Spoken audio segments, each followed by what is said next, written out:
Assalamualaikum warahmatullahi wabarakatuh.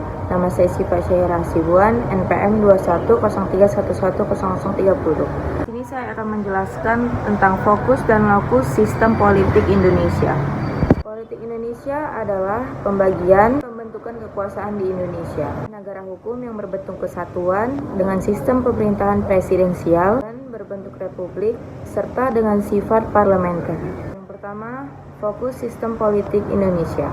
Fokus sistem politik Indonesia ini tertuju pada sistem yang dianut oleh Indonesia. Indonesia menganut sistem pemerintahan presidensial. Adanya pemisahan kekuasaan yaitu eksekutif, legislatif, dan yudikatif berdasarkan prinsip checks and balance. Ketentuan ini terdapat di dalam konstitusi tetapi tetap perlu langkah penyempurnaan. Dalam hal ini, presiden yang dipilih rakyat. Secara bersamaan, Presiden juga menjabat sebagai kepala negara serta kepala pemerintahan. Dalam jabatannya ini, Presiden juga mengangkat pejabat-pejabat negara yang terkait.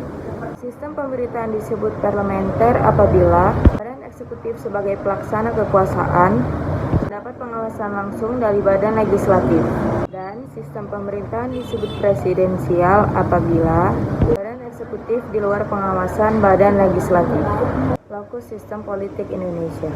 Sejarah pemerintahan Indonesia dimulai dengan terpilihnya Presiden pertama dan Wakil Presiden pertama Indonesia berdasarkan Undang-Undang Dasar 1945. Terpilihnya Insinyur Soekarno dan Dr. Andes Muhammad Hatta sebagai Presiden dan Wakil Presiden Indonesia melengkapi organisasi negara Indonesia. Sistem pemerintahan dan kelembagaan yang ditentukan dalam Undang-Undang Dasar 1945 dalam kurun waktu 1945 sampai 1949 belum terlaksana dengan baik. Semua infrastruktur Indonesia belum begitu siap karena Belanda masih berkeinginan menjajah Indonesia. Kelebihan sistem pemerintahan yang dianut oleh Indonesia.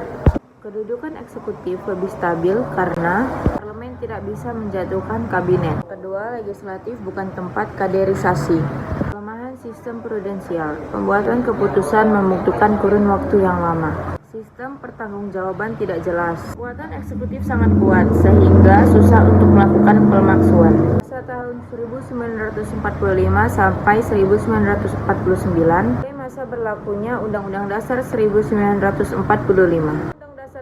1945 menghendaki sistem prudensial, tapi 2 bulan setelah kabinet, sistem pemerintahan berubah jadi sistem parlementer. Demikian penjelasan fokus dan lokus sistem politik Indonesia.